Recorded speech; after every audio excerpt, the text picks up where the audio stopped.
Hoy vamos a hablar del modelo de los esquemas cognitivos tempranos desarrollado por Jeffrey Young, discípulo de Aaron Beck, uno de los pioneros de la terapia cognitiva,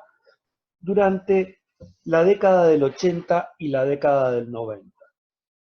El modelo de los esquemas cognitivos es un modelo de plena vigencia en el mundo actualmente y fue el principal tema de referencia en el Congreso Mundial de Terapias Cognitivas desarrollado en Berlín durante julio del 2019. Jeffrey Young planteó que en su práctica clínica encontraba muchos pacientes, muchos clientes, que tenían una muy buena respuesta a los modelos cognitivos tradicionales, por ejemplo el de Aaron Beck, que se centraban fundamentalmente en la identificación de las distorsiones cognitivas y en la modificación de las mismas. Es decir, que se trabajaba a nivel de procesamiento cognitivo. Pero que en algunos casos había personas que tenían características que no remitían frente a este tipo de terapia. Entonces, investigando con estos clientes, se trabajó de una investigación de carácter clínico, encontró que existían elementos más arraigados y que tenían que ver con estructuras cognitivas estables denominadas esquemas. Si bien ya habían sido planteados previamente por su maestro Aaron Beck, no habían sido desarrolladas en términos de un modelo clínico específico, como sí lo desarrolló Jeffrey Young, como les mencionaba recién, durante las décadas del 80 y 90. ¿Qué es un esquema cognitivo? Es una estructura estable de origen temprano que se desarrolla durante la infancia, que condiciona o influye sobre los modos o estilos de procesamiento cognitivos y que de alguna manera tiñen o constituyen un prisma en el modo de ver y de procesar absolutamente toda nuestra experiencia, tanto a nivel no solo cognitivo, sino emocional, interpersonal y emocional, constituyendo un patrón estable. Y más aún que eso, no solo constituye un procesador hardware, digamos, algo básico que condiciona este procesamiento, como decíamos recién, sino también que tiene una tendencia a seleccionar qué tipo de estímulos ambientales van a ser considerados para procesar. Es decir, de la multiplicidad de estímulos existentes en nuestro entorno ambiental, en nuestro contexto, no todos son tomados, sino que seleccionamos activamente algunos de ellos por resultar mayormente relevantes o significativos, ¿sí?, en función de estos esquemas que nos condicionan. Podríamos decir que estos esquemas constituyen de alguna manera la identidad básica de una persona, por lo tanto resulta crucial que estos esquemas se desarrollen en esta edad temprana de manera adaptativa, porque estos esquemas tempranos pueden resultar tanto adaptativos como desadaptativos en su funcionamiento. Bien, estos esquemas tempranos están constituidos por la interacción de dos conjuntos de variables. Por un lado, las variables de índole biológica, dentro de las cuales Jeffrey Young resalta particularmente una de ellas, que es el temperamento. El temperamento es un concepto que históricamente fue relevante en los inicios de la psicología, luego cayó en algún momento en un cierto desuso y que ha sido reconsiderado como relevante nuevamente en estas últimas décadas. El temperamento lo podemos definir como ese factor innato que todos poseemos que influye, ¿sí?, condiciona la amplitud, sensibilidad, intensidad, duración y magnitud con la que vamos a responder a determinados estímulos ambientales. Es decir, esto es biológico. Desde el momento en que uno nace, tiene una distinta manera de responder en función de todos estos condimentos que les acabo de mencionar a los estímulos ambientales. Los podemos ver claramente en un niño recién nacido, en la forma en que responde a la luz, a los estímulos sonoros, en la forma en que se amamanta. Todo eso está fuertemente influido por este condicionante biológico denominado temperamento, ¿no? De carácter innato. Pues bien, este temperamento que está constituido por la carga genética más lo congénito, es decir, durante el proceso de gestación puede verse moldeado en alguna medida, y posteriormente termina de ser moldeado por el segundo conjunto de variables que tiene que ver con las experiencias de aprendizaje. Es decir, aquí es donde entra en juego lo ambiental. En estas experiencias de aprendizaje temprano, que Jeffrey Young plantea o considera fundamentales los 6-7 primeros años de vida, juegan un rol crucial los padres o el entorno de crianza del niño. Es decir, que el concepto de crianza vuelve a cobrar relevancia en el campo de la psicología y el desarrollo durante la niñez y la infancia pasa a ser un factor importante en el campo de la psicología cognitiva que no había sido considerado de la misma manera en los modelos psicológicos anteriores dentro de este marco que, digamos, estos factores evolutivos eran menos contemplados. Bien, en el rol de la crianza, a modo didáctico, porque de ninguna manera constituyen campos estancos, sino que interactúan entre ellos y tienen límites no del todo taxativos, sino que tienen que ver con fines explicativos y comprensivos, Jeffrey Young identifica 5 grandes áreas de experiencia. Estas 5 áreas de experiencia que tienen que ver con el aprendizaje y la crianza, las identifica como autonomía, conexión, autovaloración, límites y expectativas. ¿Qué considera o identifica o denomina como autonomía? Autonomía es la capacidad que posee una persona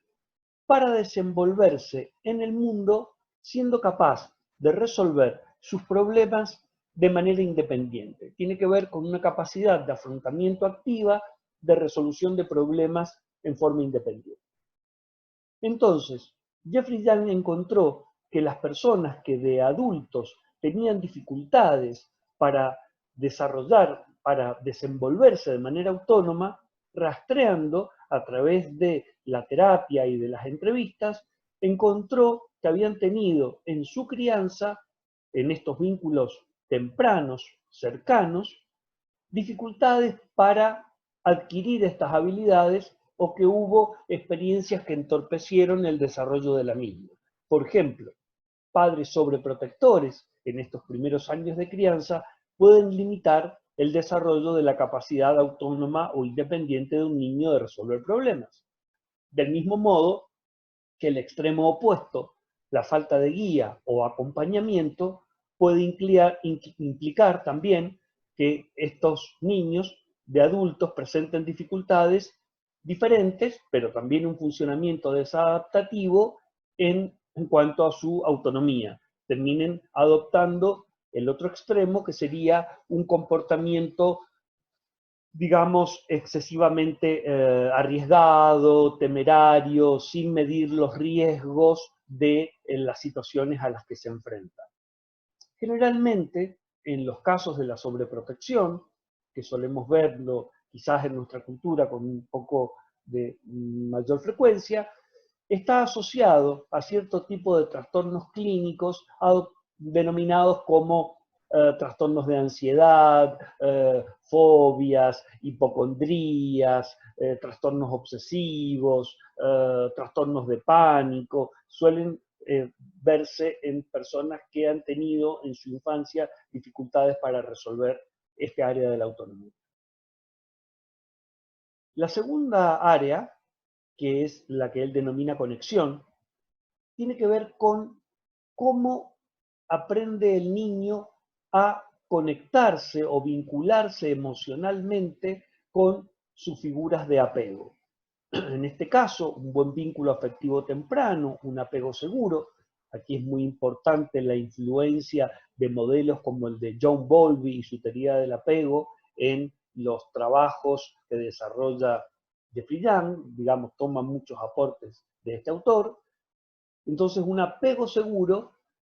implica el aprendizaje de la capacidad de poder vincularse de manera afectiva en forma segura, estable, con compromiso emocional. Cuando un niño ha tenido un apego ansioso, es decir, una conexión con el mundo insegura, con cierto grado de inestabilidad o inseguridad, genera en la adultez un modo de comportamiento equivalente, es decir, vínculos inestables, vínculos inseguros, o cuando ha tenido experiencias de desapego, es decir, lo contrario, cuando ha carecido de este vínculo afectivo temprano, su forma de vincularse o conectarse con el mundo tiende a ser en la adultez del mismo modo, desconectada, y que esto se refleja en la incapacidad de establecer vínculos afectivos o emocionales con el entorno. La autovaloración tiene que ver con lo que conocemos habitualmente como autoestima. Tiene que ver con el grado de valor que una persona percibe o experimenta por sí misma y que está fuertemente influida por cómo han sido estas experiencias tempranas de valoración por parte de su entorno cercano. Si el niño se ha sentido valorado, apreciado. Cuando esto no ha ocurrido de una manera equilibrada, como en todas las otras áreas de las que estamos hablando, donde lo equilibrado tiene que ver con el punto medio de estimulación, ni el exceso de estimulación, ni la falta de estimulación. Aquí podemos recordar las palabras de Aristóteles, quien nos planteaba que la verdad y la virtud se encuentran en el punto medio de las cosas, porque tienen que ver con el equilibrio y la armonía. Entonces, en el caso de una sobrevaloración, esto se ve reflejado en los niños que han tenido esta experiencia temprana en comportamientos de adulto de un excesivo narcisismo, podríamos llamar entre comillas, si quisiéramos utilizar un concepto clínico, digamos una sobrevaloración de su persona, considerarse siempre más importantes o más relevantes que el resto, o en el caso contrario, de una falta de estimulación de esta valoración, son esas personas que tienden a tener lo que denominamos habitualmente baja autoestima, son personas que tienden a considerarse, por el contrario, poco valiosas o importantes en relación al resto. Por otro lado, el tema de límites tiene que ver con la capacidad de una persona para reconocer cuáles son sus derechos, poder ejercerlos, pero también siendo respetuoso de los derechos ajenos. Aquí podemos hacer mención a un concepto que hemos desarrollado en algún otro momento, que es el concepto de asertividad. Tiene que ver con esta capacidad de una persona para ser firme en las situaciones sin ser ni atropelladora con respecto al resto, ni dejarse invadir. Esto también tiene que ver, se forma en relación a las experiencias tempranas de cómo este niño ha sido respetado en cuanto a sus derechos. Aquí podría ocurrir de personas que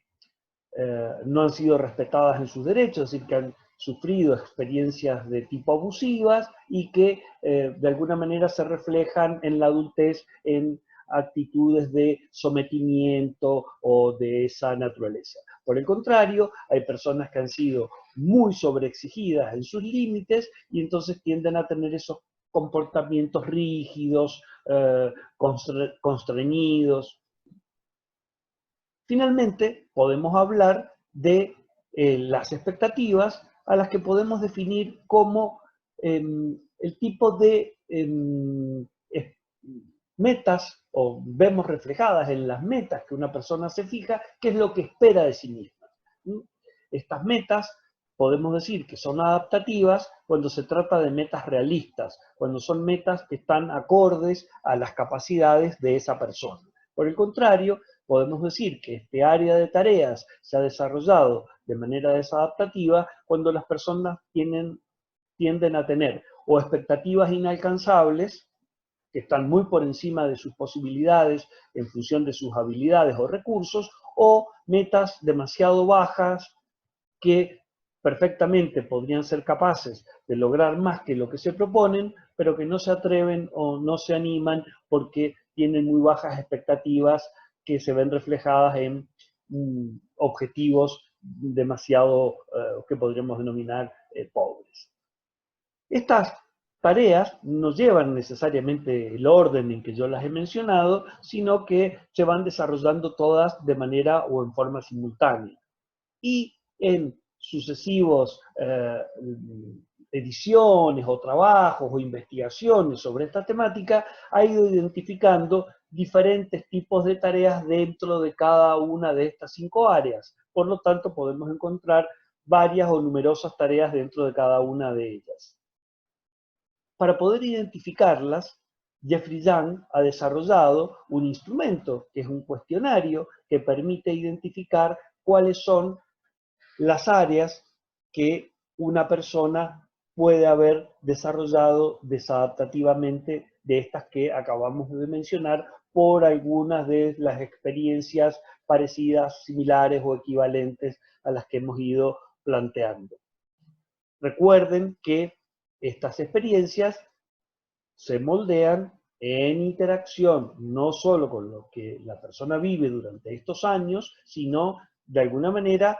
condicionada por ese temperamento o característica biológica que inicialmente constituye parte de la dotación de cada ser humano. En la actualidad, a estas, digamos, tareas, cuando no han sido desarrolladas de manera adaptativa, producto de experiencias inadecuadas, Jeffrey Young las denomina trampas vitales e identifica una serie de trampas vitales. ¿Por qué las llama trampas vitales? Porque es una trampa en la cual la persona tiende a caer y a repetir, en la que queda atrapado a lo largo de su vida, por esto que hablábamos de cómo funcionan estos esquemas como condicionantes de la selección de cierto tipo de estímulos que resultan confirmatorios de esta identidad que la persona ha desarrollado acerca de lo que cree ser. Existen una serie de mecanismos que Jeffrey Young identifica a los cuales denomina esquemas complementarios de estos esquemas tempranos, o también podríamos denominarlos esquemas primarios y esquemas secundarios,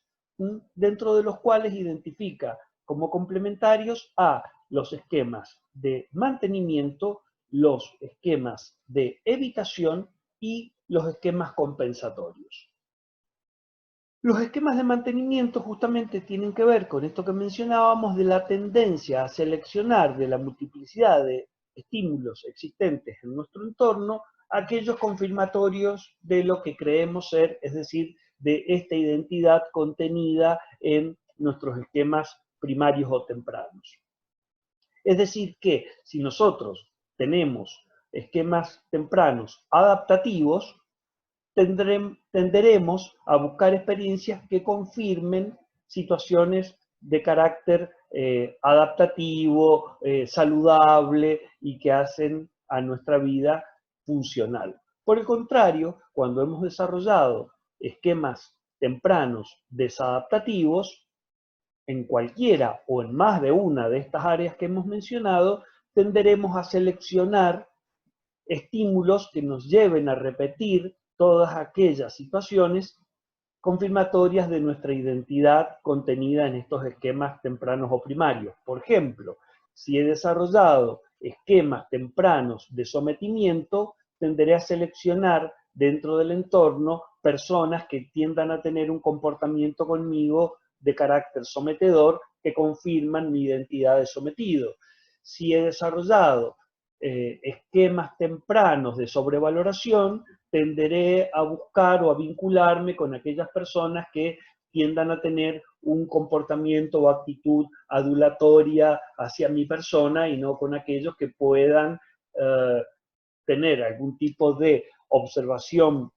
crítica, más allá de que ésta sea objetiva, porque ahí es donde actuaría el segundo de los esquemas complementarios o secundarios, que sería el de evitación, de tender a alejarme o apartarme de todas aquellas situaciones en donde surjan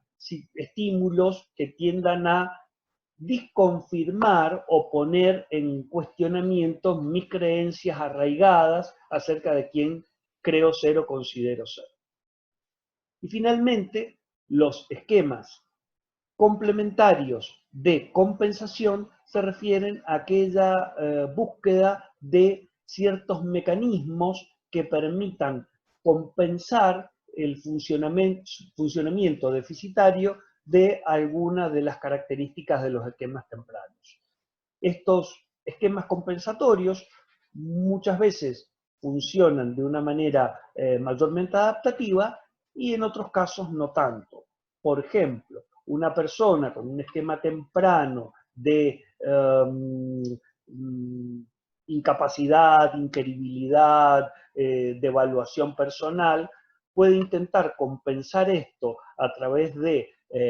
múltiples cirugías estéticas, que sería un esquema compensatorio no demasiado adaptativo, o a través de una carrera profesional exitosa en la cual se sienta reconocido o valorado como una forma de compensar esta percepción devaluada de sus esquemas tempranos, que sería una compensación mucho más útil o más adaptativa. Es importante señalar que estos esquemas cognitivos tienen un carácter tácito en su funcionamiento. Ustedes recordarán que en la primera unidad, cuando hablábamos acerca de las formas de conocimiento, habíamos desarrollado el concepto de conocimiento tácito y el de conocimiento explícito. El conocimiento explícito es todo aquello que sabemos acerca de lo cual podemos hablar. Y el conocimiento tácito o implícito son todas aquellas cosas que sabemos, pero acerca de las cuales no podemos hablar. Y tienen que ver fundamentalmente porque se trata de experiencias prelingüísticas, es decir, desarrolladas en etapas tempranas de nuestra vida, por lo cual no pudieron ser codificadas simbólicamente a través del uso de la herramienta de codificación que denominamos lenguaje, que es la que nos permite hablar acerca de nuestras experiencias. Entonces, gran parte del contenido de estos esquemas tempranos y de los esquemas complementarios son de carácter tácito. Por lo tanto, funcionan u operan dentro de nuestro funcionamiento cognitivo sin las personas necesariamente saber que funcionan de ese modo.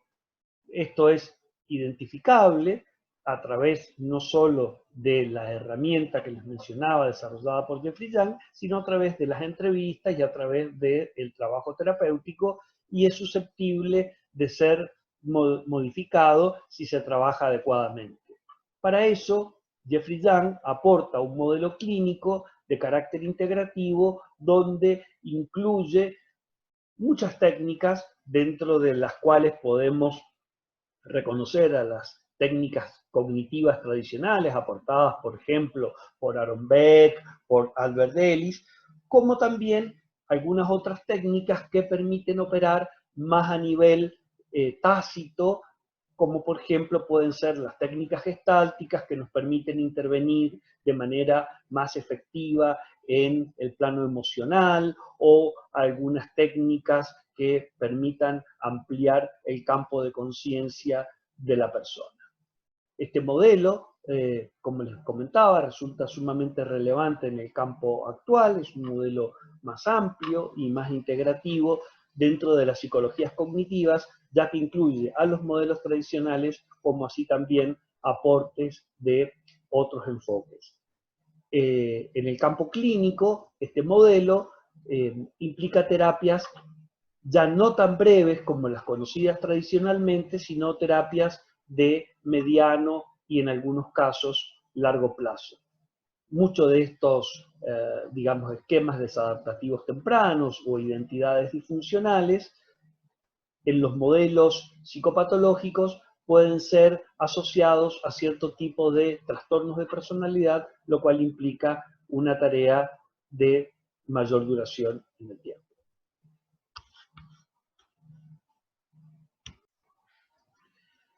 Este autor nos muestra la evolución de los modelos cognitivos, incorporando o integrando desarrollos previos y aportes de otras teorías, desarrollando un mayor cuerpo teórico,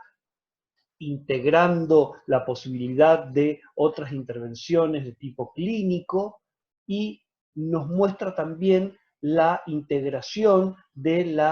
los diferentes planos de la taxonomía cognitiva de las estructuras, los procesos y los eventos.